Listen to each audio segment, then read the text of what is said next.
Encore sur le Data Day de la Mêlée numérique 2020. Je vous remercie à ceux qui nous suivent ici, mais aussi en live, hein. On sait que le contexte nous a aussi poussé à adopter ces solutions-là. Donc on espère que vous comprendrez tout ce qui se passe aujourd'hui. Je n'en ai aucun doute, en tout cas, j'en ai aucun doute. Donc encore merci de nous rejoindre cet après-midi-là. Et cet après-midi, je suis avec Monsieur Salière, qui travaille pour Synaltic, donc qui est un acteur de la donnée et qui a plusieurs projets et qui est venu nous parler d'un projet qui intéressera notamment pas mal d'acteurs publics. Et c'est aussi pour ça qu'on est très content de les avoir parmi nous aujourd'hui, parce qu'ils contribuent à toute cette dynamique-là autour des données, de l'open data, autour de la gestion de toutes ces données à recueillir, à structurer, homogénéiser, etc. Donc c'est aussi un des chantiers sur lesquels les acteurs travaillent dans notre région. C'est pourquoi je suis encore très honoré de donner la parole tout de suite pour environ 45 minutes, la parole à Monsieur Salière, donc avec son support de présentation et à qui je laisse la main dès à présent. Merci beaucoup et à tout à l'heure. Merci Louis. Bonjour à tous, bonjour et merci à la Mêlée de nous avoir invités pour présenter ce projet citoyen qui me tient à cœur, qui s'appelle Data Asso, qui est le référentiel ouvert et partagé des associations. Donc avant de commencer, je vais un petit peu montrer ou démontrer, si tant est que ce soit nécessaire. Ça fait maintenant près de 20 ans que je suis dans le monde de l'open source. J'ai créé Synaltic. Je suis membre du pôle de compétitivité mondiale de Cap Digital et expert à la commission connaissance, ce qui m'amène à lire et à auditer des projets de R&D régulièrement. J'étais intervenant jusqu'en 2018 dans un Master 2 où j'introduisais la data, le système d'information et l'innovation. J'ai été à l'origine de la cantine à Paris et donc de la cantine à Toulouse en aidant Édouard à l'époque. Et puis à l'époque, on faisait des Open Day, des Crunch My Data et on avait organisé le premier Open Data Camp en 2009, donc ça date un petit peu. Mais depuis, on a fait d'autres choses. Donc là, on a créé Synaltic en 2004 avec mon associé Charlie Clermont, qui est un veilleur technologique hors pair et qui nous permet d'identifier des solutions en open source qui s'avèrent être très intéressantes, voire plus qu'intéressantes, puisqu'elles sont pour la plupart leaders dans leur domaine, comme l'est Talend, par exemple, au niveau de l'intégration. Vous verrez quelques présentations. Alors l'open source, l'open source, c'est pas gratuit. D'ailleurs, on en vit depuis 15 ans, donc c'est pas si gratuit que ça. L'open source, c'est l'ouverture du code, la possibilité de pratiquer des libertés autres que la liberté de simplement utiliser. C'est la liberté de consulter, la liberté de modifier, la liberté de diffuser. Ça amène d'autres libertés. Ça permet surtout de ne pas être dépendant du calendrier de l'éditeur qu'on a choisi, puisqu'on peut adapter selon ses besoins ces solutions. Donc Synaltic a 15 ans maintenant, 16 plus précisément. On a une trentaine de collaborateurs. On a fait plus de 250 projets auprès du CAC 40 et autres. On a à peu près tout le monde. Et on est aussi un acteur innovant parce qu'on a fait pas mal de gros projets R&D au niveau européen. On a fait la fraude sur Internet avec le GIE, carte bancaire, Thales, KXEN et autres, où on a introduit le Big Data à l'époque, en 2009. Donc on a été vraiment un peu des précurseurs et des pionniers. Derrière, les gens de KXEN ont réussi à se vendre assez facilement puisqu'ils étaient experts en Big Data, alors qu'on leur avait introduit. On a fait aussi un projet qui était la cybercriminalité européenne, avec tous les grands labos européens et les polices européennes, sauf la France. Nous étions le seul représentant français sur ce domaine. Et là, on a plutôt fait les plombiers. On a plutôt utilisé les outils qui permettaient de transporter la donnée pour aller chercher les informations du mobile de la personne, de son portable, et aller alimenter les bases de données des polices afin d'identifier des lieux, des gens, des contacts. Assez intéressant comme projet et on a un petit peu laissé tomber ça. On est plutôt parti sur d'autres projets. Donc nous, notre rôle, c'est d'accompagner les entreprises grandes ou petites, de la start-up jusqu'au grand groupe, dans toutes les phases et toute la chaîne de valeur de la donnée. Ça va de l'acquisition jusqu'à la restitution, en passant par la gouvernance, l'organisation, le stockage, la souveraineté derrière tout ça. et aussi les hommes. Donc le transfert de compétences, la montée en compétences sur la culture data, puisque c'est ce qui manque aujourd'hui, et c'est comme ça qu'on avance. Alors il n'y a pas que le data scientisme dans la data. Ça c'est le mot, le buzzword. Avant de faire du data scientisme, il faut faire du data cleaner, ou du data nettoyeur, ou du data préparateur. D'ailleurs, sur les projets qu'on peut mener, on a plus 8 personnes qui s'occupent de gérer la qualité de la donnée, et on a un scientiste quelquefois.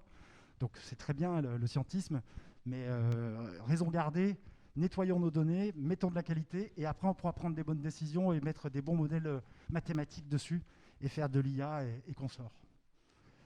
On est un petit peu des artisans, on est des plombiers, on est des cleaners, avant d'être des stratèges, quoi. Comme je disais, grâce à mon associé et à l'équipe, on a réussi à identifier un petit peu avant tout le monde. C'est ce qui nous permet d'exister et d'être un peu des experts dans le domaine de la data, puisqu'on a été le premier partenaire Talend, on a été le deuxième partenaire Tableau. Alors Tableau est l'exception qui confirme la règle, c'est la seule solution qui ne soit pas en open source, les autres sont toutes en open source. Trifacta, vous le connaissez sans le connaître tout en le connaissant, c'est le leader de la data préparation. Il est l'outil qui a choisi IBM et Google pour faire de la data préparation. Donc il est en marque blanche sur ces différentes solutions. Dremio, ça c'est un autre monde, c'est la data fédération. Ça c'est vraiment très très intéressant puisque ça permet d'interroger vos données sans être obligé de les collecter.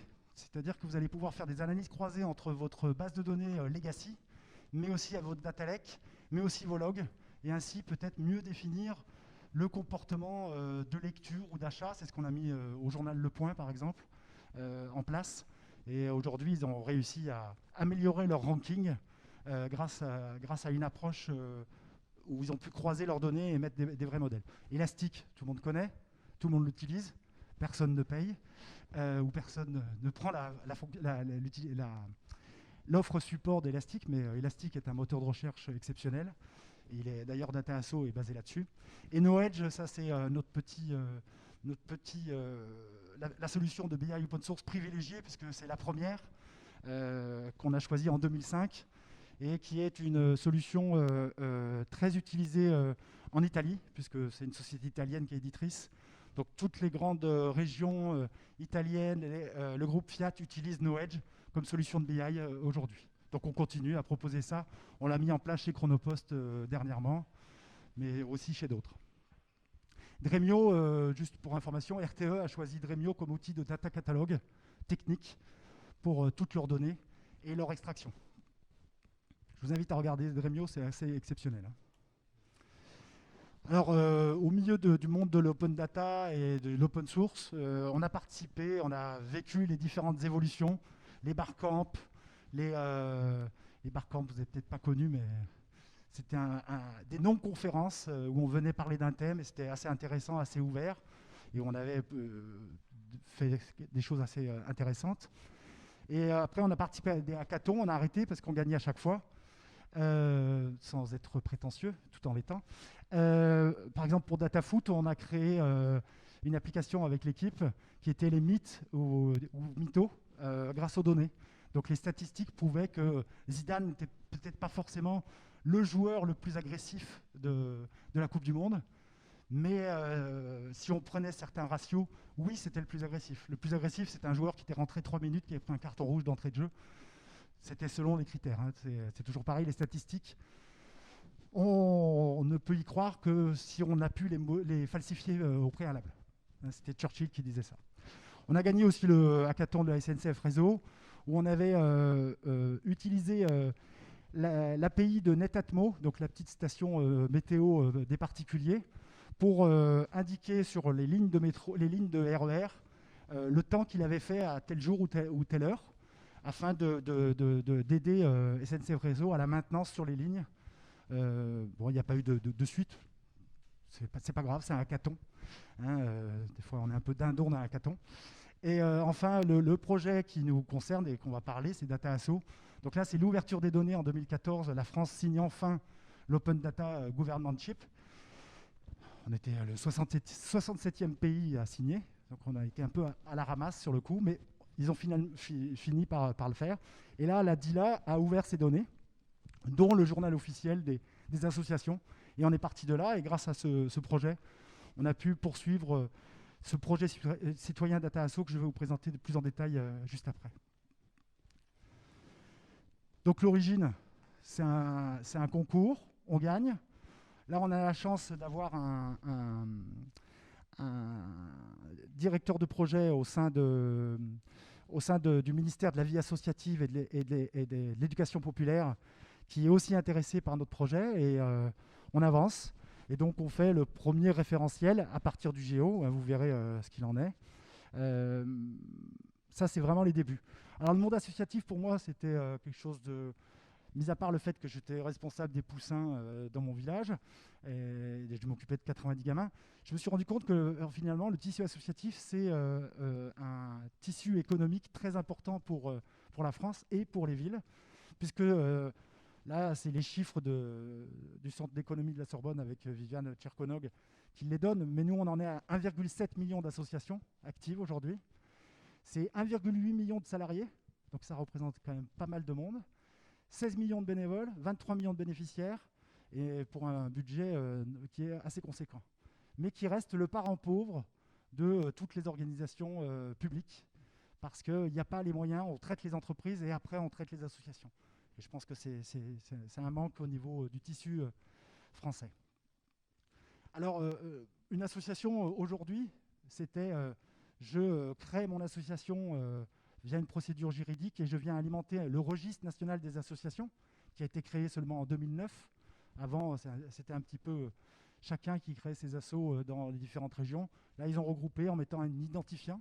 Donc, on se retrouve avec, vous verrez, avec des associations qui n'ont pas de numéro, pas d'identifiant, mais qui sont toujours là et qu'on ne voit pas. De l'autre côté, ce sont des établissements en termes d'entreprise, puisque quand on a un salarié, on est obligé d'avoir un établissement derrière son association. Quand on a un budget de plus de 153 000 euros, on est obligé d'avoir un établissement. Quand on a des subventions, on est obligé d'avoir un établissement pour pouvoir les percevoir. Et donc ça, c'est deux grandes bases de l'État. Le Sirène d'un côté, le RNA, ne se parlaient pas.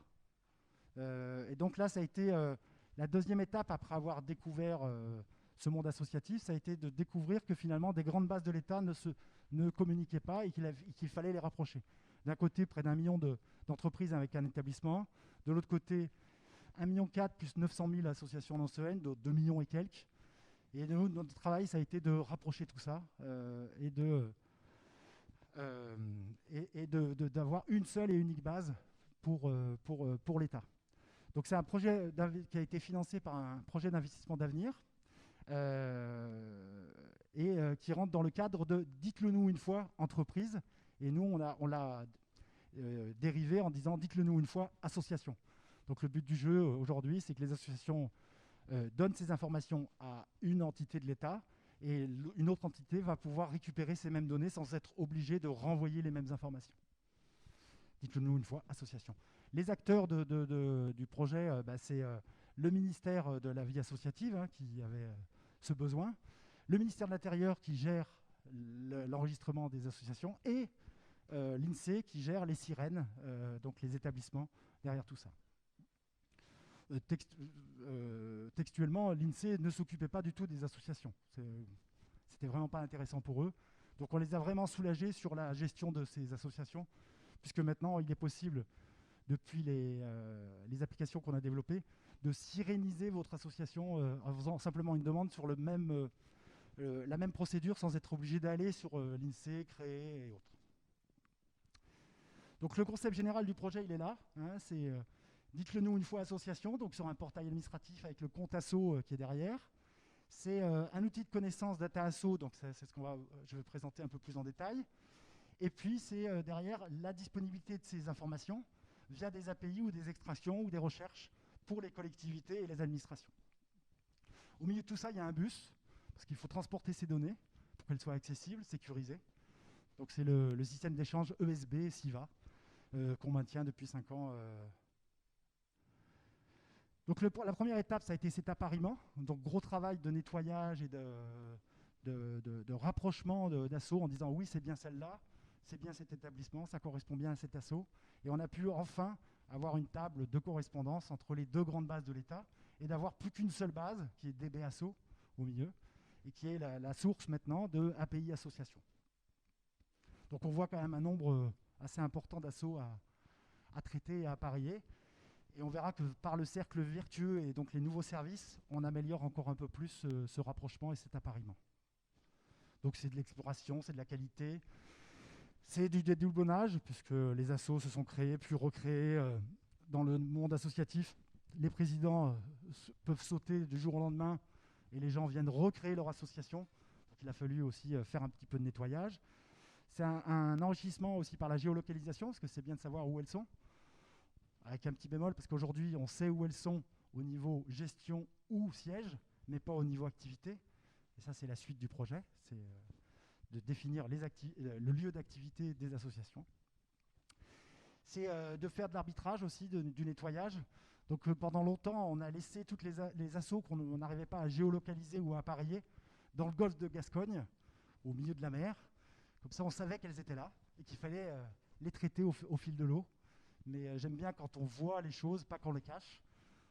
Malheureusement, là, sur la dernière version, ils ont voulu les cacher. Je leur ai dit non, vous mettez les assos dans le golfe de Gascogne. Je veux savoir ce qu'il nous reste encore à faire et quel travail de data préparation et de nettoyage il va falloir faire. Ça, c'est le gros nettoyage, c'est la phase 1. Après, il faut industrialiser ça pour que ça puisse suivre dans le bus. Quand une nouvelle asso arrive, il faut pouvoir la rapprocher, nettoyer, la géolocaliser, l'enrichir. Et donc là, c'est la dernière ligne, industrialisation des algos sous forme de web services.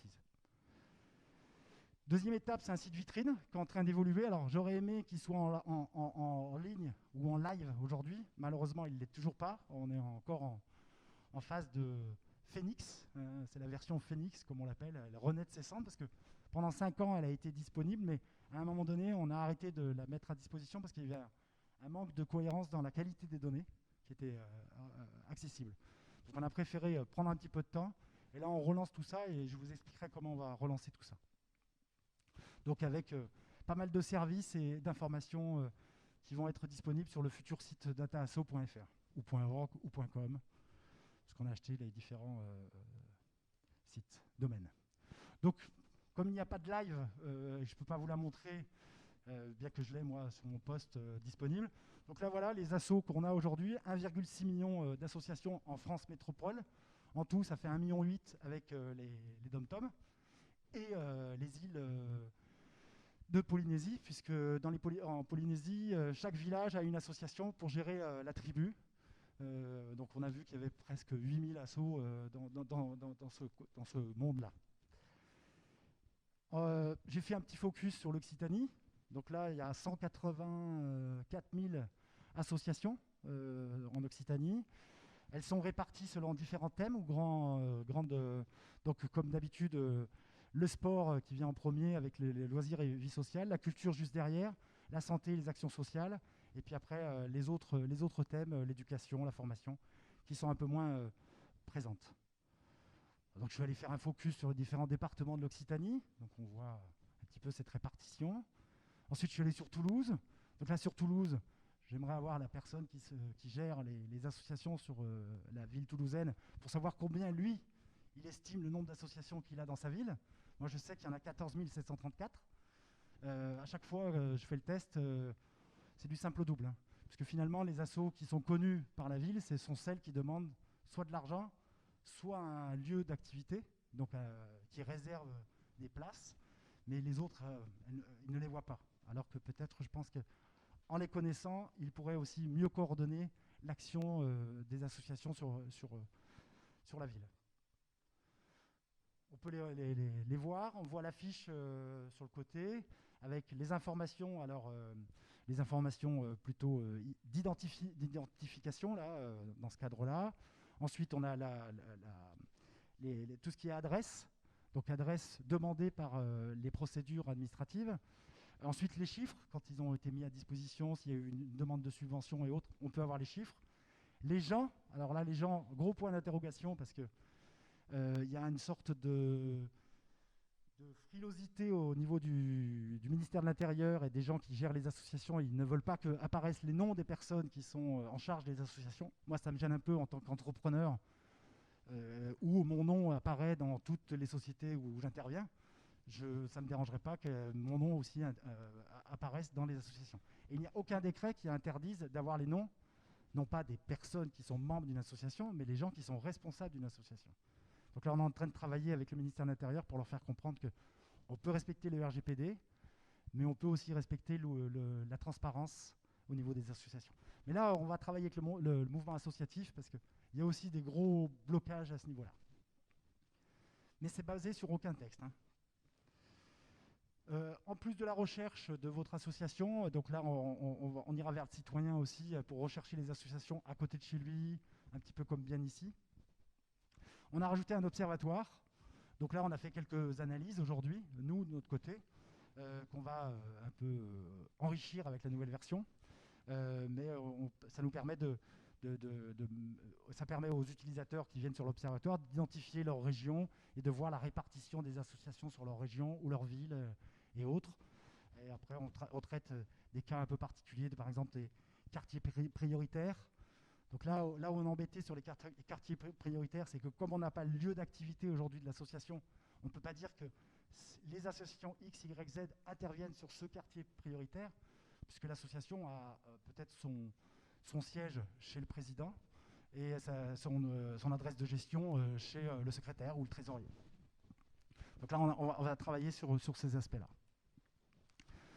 La troisième étape, c'est le bus, parce que ce qu'on voit, c'est Data Asso, mais après, il y a toute la manipulation et le transport des données. C'est toujours pareil, c'est l'iceberg qui représente le mieux ce qu'on voit et tout le travail qui est à mettre en place. Et donc là, voilà tout le travail qui est à mettre en place avec les différents échanges qu'il y a entre les différentes bases. Et maintenant, on a rajouté depuis mai, on est capable de siréniser une association directement via les services disponibles pour la e-création ou e-modification ou e-subvention. Donc l'asso reste dans son environnement, le compte asso, le compte association. Excusez-moi, je réduis les choses. Mais elle va pouvoir faire ses demandes sans être obligée de sortir du site, aller sur l'INSEE ou le CFE pour demander une sirénisation de son établissement. Une fois qu'on maîtrise ces données, on peut créer des services, surtout si elles sont bonnes. Donc là, déjà, il y a les API. Donc des API qui sont disponibles sur le site Data Asso pour aller récupérer une information sur une asso. Pour tout ce qui est administration, ça va un petit peu plus loin, puisque vu que l'État a payé et que je suis dans l'esprit de l'open source, une fois que c'est payé, c'est partagé, on ne refait pas payer les administrations. Par contre, pour les collectivités, on verra dans le service qu'on va prévoir, ça sera une autre façon, ça ne sera pas des services payants, mais ce sera plutôt une rétribution pour service rendu. J'expliquerai ça un petit peu plus loin.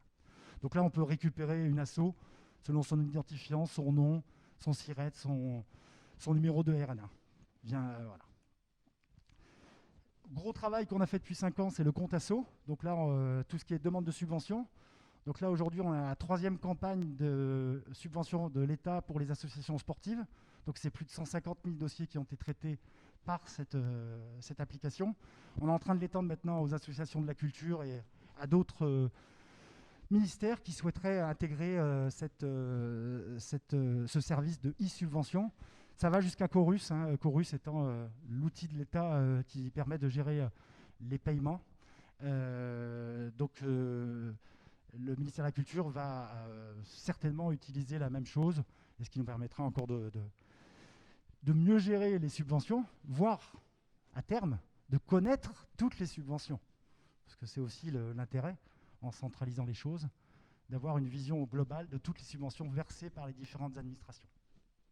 Et demain, on essaiera de générer... J'expliquerai plus tard. Je reviendrai là-dessus, sur le e-subvention.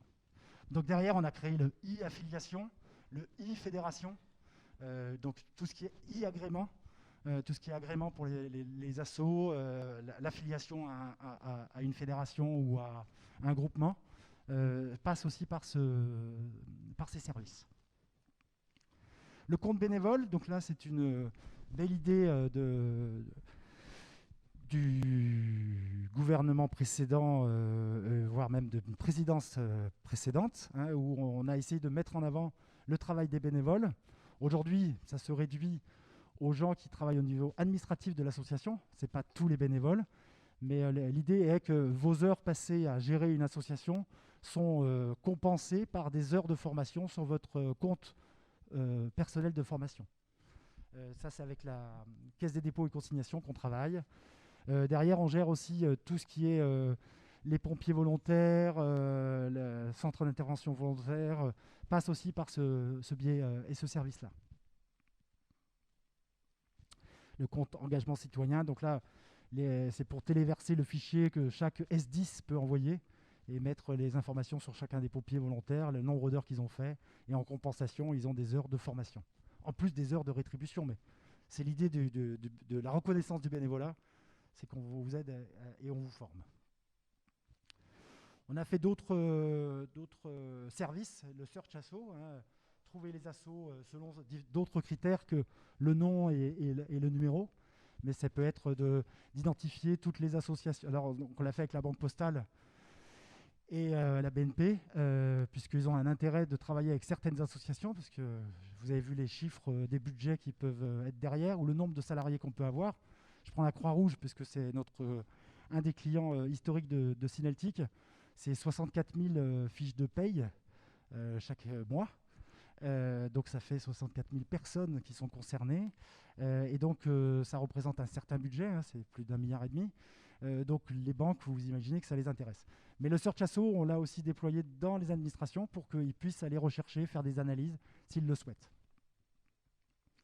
Donc la suite, je pense que je suis allé très très vite. Non, ça va.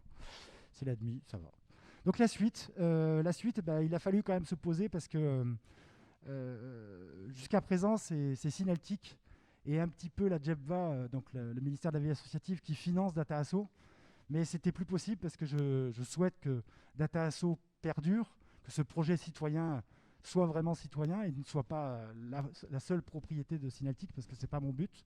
Donc on a créé une fondation, la fondation Data Asso, qui est une fondation d'entreprise. Donc initialement, ça va être des entreprises qui vont financer, mais on va aussi définir une gouvernance partagée avec l'État, avec les acteurs du monde associatif et avec les sociétés fondatrices, parce que ça ne doit pas dépendre que de nous, ça doit dépendre aussi des acteurs qui interviennent sur... L'idée est qu'on accède à un financement public, mais aussi via les collectivités à une rétribution pour les services rendus. Si je mets à disposition un tel outil ou des services tels que le e-subvention, en échange, il faut qu'il y ait une rétribution, il ne faut pas que ce soit non plus tout gratuit. Donc là, l'idée, ce serait d'avoir une rétribution à 1 € par asso par an. Donc si je prends Toulouse, ça coûterait 14 784 € par an, donc 15 000 € pour avoir accès à l'information de qualité exhaustive sur les associations, d'avoir à disposition des services tels que l'API, mais aussi tels que e-subvention, par exemple. Donc ça, c'est un petit peu l'idée pour la suite du projet et pour pouvoir soutenir ce beau projet citoyen. Les projets qui sont prévus à être financés, c'est de définir un espace pro. Donc là, on l'avait mis en place à une époque et il existe, mais il est caché. Là, pour la prochaine version, il va être complètement identifié. Et on pourra accéder à l'espace pro, soit avec le compte asso. Donc, comme d'habitude, l'association reste dans son environnement et elle pourra aller dans l'espace pro de Data Asso via son même compte. Elle ne sera pas obligée de créer un nouveau compte. Et bien sûr, on s'appuie aussi sur France Connect parce que même si ça a du mal à venir, on y croit à l'identité numérique nationale, puisqu'on l'utilise déjà pour nos impôts, pour Amélie et autres, donc pourquoi pas pour aller alimenter les assos. L'API Asso pour tous, parce qu'aujourd'hui elle est disponible pour les administrations centrales. Demain, il faut qu'elle le soit aussi pour les collectivités, les universités pour la recherche, mais aussi les sociétés qui souhaitent ou qui travaillent avec le monde associatif. Rendre générique la e-subvention et les différents services qu'on a pu mettre en place pour les autres admins. Et le nouveau projet, c'est le crowdsourcing des activités et des événements. Ce qu'on souhaite, c'est que les associations viennent indiquer leur lieu d'activité. Donc là, on travaille avec le ministère des Sports, avec la base qu'ils ont créée qui s'appelle Data ES, Data Équipement Sportif, pour déjà dire sur ce stade, il y a tel asso qui intervient. Donc ça va aller assez vite. Je pense qu'on va pouvoir travailler assez rapidement sur près de 30% des associations en France. Mais après, il va falloir alimenter cette information d'activité et d'événements sur les autres associations qui, elles, on n'a pas d'open data à disposition. Et là, on croit au crowdsourcing, comme on le croit sur Wikipédia, comme on le croyait déjà sur Wikipédia et on y croit encore, comme on le croit sur OpenStreetMap, la base cartographique ouverte. Ça marche, hein, les gens sont prêts à donner s'ils ont en échange des services. C'est toujours pareil, hein, c'est le modèle Google, hein, si on veut, hein, mais sans être capteur de vos données. Hein, le but du jeu, c'est de partager ces données. Et donc là, je pense qu'on aura une meilleure analyse du tissu associatif sur les collectivités et sur les territoires, parce qu'on aura le lieu d'activité, on saura dire, sur ce quartier prioritaire, il y a X. D'ailleurs, nos amis de la Croix-Rouge ont initié avec d'autres grandes associations un portail un petit peu comme ça, parce qu'ils aimeraient mieux coordonner leurs actions pour ne pas faire tous la même chose au même endroit en même temps, et plutôt se partager le territoire pour être beaucoup plus coordonnés et être plus efficients dans leurs actions. Et puis le développement de nouveaux services, hein, comme un petit peu comme bien ici, j'aimerais quels sont les assos autour de chez moi qui me permettraient de faire du volley, du yoga ou du dessin. Ben, ça, c'est Data Asso et ces nouveaux services qui essaieront de l'apporter. Alors tout en conservant ce cercle vertueux ou ce cycle de perfectionnement de la donnée, il devient vertueux parce qu'on a mis des services en place et où les associations mettent des vraies informations parce qu'elles veulent avoir des subventions, donc elles ne racontent pas n'importe quoi, hein, et ça permet d'avoir une vraie information sur toutes les associations actives. Ça, c'est un moyen. Et si on y rajoute le crowdsourcing, ben, on aura d'autres aussi, un autre cycle de perfectionnement de la donnée grâce à ces nouveaux services. C'est ce qu'on présente par là avec l'espace pro et l'interface de saisie des activités de crowdsourcing. Parce que bien sûr, on essaiera de vérifier que les gens qui mettent des informations sur une association font bien partie de l'association, hein, parce qu'il ne faut pas qu'on raconte n'importe quoi là-dessus. Toujours l'aspect data-vise, observatoire, avec un accès pour les universités beaucoup, mais aussi pour tout citoyen. Et enfin, l'espace pro pour extraire des données, des listes complètes d'associations. C'est ce qu'on voit, hein. Il y a pas mal d'associations dans le monde de la santé qui aimeraient connaître les autres associations où ils pourraient aussi coordonner leurs investissements. Et là, ce qu'on voit apparaître, c'est qu'on a Data Asso au milieu, mais il y a Data Activité qui arrive, donc on a une autre base qui peut être créée, et Data Subvention, ce que je vous disais tout à l'heure, en centralisant le e-subvention, on espère à terme de pouvoir renseigner le fichier jaune association. Il s'appelle comme ça en interne au niveau de l'État. C'est le fichier que devraient renseigner toutes les collectivités quand elles remettent des subventions chaque année. Elles devraient sortir un fichier et l'envoyer à l'État pour dire voilà les subventions qu'on a données aux différentes associations. En 10 ans d'existence, il y a eu 100 000 contributions. Donc ça m'étonnerait qu'il n'y ait eu que 100 000 subventions depuis 10 ans. Donc on est bien loin, donc on va essayer de réduire ça. Et toujours avec le bus qui est en dessous et les différentes API qu'on va pouvoir créer derrière tout ça. Comme j'expliquais, on va jusqu'à Chorus, hein, et au paiement des subventions. Il y a vraiment toute la chaîne qui est gérée. En résumé, si vous maîtrisez vos données, vous pouvez faire des bons services et prendre des bonnes décisions. Ça, c'est un. 2, pour soutenir le projet Data Asso, on a décidé de créer la fondation Data Asso. Parce que c'est bien d'être... c'est vrai que c'est en décalage. C'est bien d'avoir un projet citoyen, de financer ce projet citoyen. Mais je pense que Synaltic n'est peut-être pas fait pour durer. Et j'aimerais que Data Asso dure, d'où l'intérêt de la fondation. Et puis 3, parce que c'est bien de partager vraiment les choses et d'avoir une gouvernance partagée derrière tout ça. Et une stratégie tous ensemble. Donc voilà. Voilà le projet. Avez-vous des questions, les gens dans la salle? Merci. Là, il faut que je répète votre question.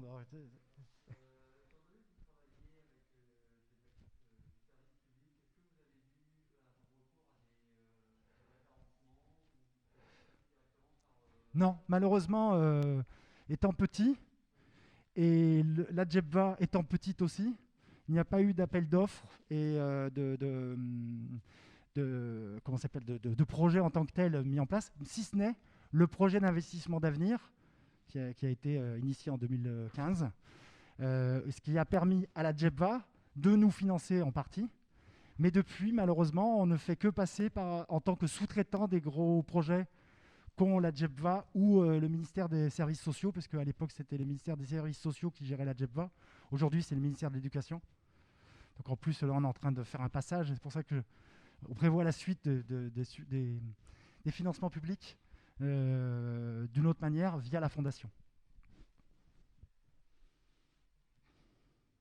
D'autres questions ? Après, je dirais que si vous faites partie des associations, vous êtes les bienvenus pour contribuer un petit peu dans le même esprit que OpenStreetMap ou que Wikipédia. Ça va être l'idée de la suite du projet. Oui.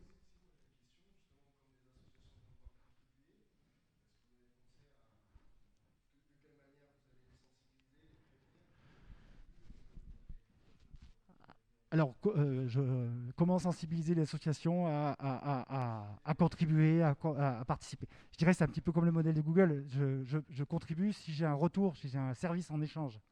Donc l'idée, ça va être de pouvoir diffuser mieux leur lieu d'activité ou leurs événements. Ça, c'est un. Deux, moi, je pense beaucoup à l'API qui viendra alimenter leur propre site ou les sites de la ville. Donc, qu'ils ne soient pas obligés de ressaisir l'information, qu'elle puisse être diffusée vers les moyens de diffusion. Parce que malheureusement, une asso aujourd'hui, elle a un site, elle a un groupe Facebook, elle a peut-être la ville qui met un petit peu en avant ses assos qui se bougent. La ville de Paris n'a pas réussi avec leur site à mettre en avant les événements des associations. Il n'y a personne qui contribue. Mais si j'automatise l'information, le fait d'avoir saisi une fois et je puisse la diffuser, là je pense qu'il y a un intérêt. Ça c'est un. Deux, c'est que demain dans DataAsso, j'aurai le lieu d'activité et donc je verrai où est l'association. Donc c'est ça la contribution que j'attends. Et le retour de la contribution. Est-ce qu'en ligne, il y a des questions ? En live ? Non, pas de questions. Donc j'ai dû être très clair. Voilà.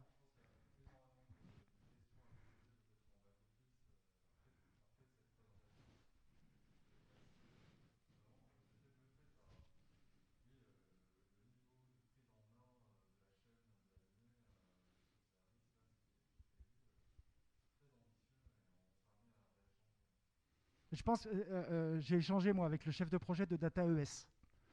Donc DataES, c'est Data Équipement Sportif. Et donc ils ont fait une base où ils ont tous les équipements sportifs avec le matériel de chaque gymnase, de chaque lieu d'activité sportif. Mais personne ne l'utilise, personne ne contribue, si ce n'est les agents responsables du lieu, et il n'y a pas de retour. Donc c'est un flop. Et je dirais que c'est un petit peu le flop des open data aujourd'hui. On a mis à disposition des jeux d'open data, mais le citoyen va les utiliser, va regarder. Mais bon, s'il regarde Montpellier, il aura tel format. S'il regarde Toulouse, il aura un autre format. Donc il ne pourra même pas comparer les subventions qui sont données à droite et à gauche. Il va falloir faire un gros travail de standardisation ou de nettoyage pour pouvoir faire des comparaisons.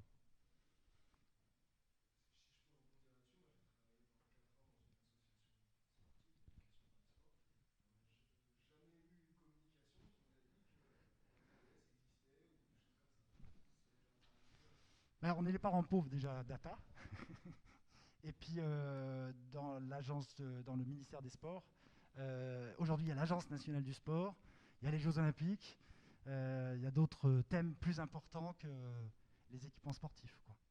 Mais c'est dommage que effectivement, moi j'ai été joueur de tennis, savoir l'orientation d'un terrain par rapport au vent, par exemple, ou savoir la surface du terrain exacte. Ça aurait pu être intéressant pour mon équipe de savoir qu'on allait jouer sur tel stade ou tel environnement, par exemple. Bon, j'ai tenu les délais. Merci à tous. Je vois en décalé.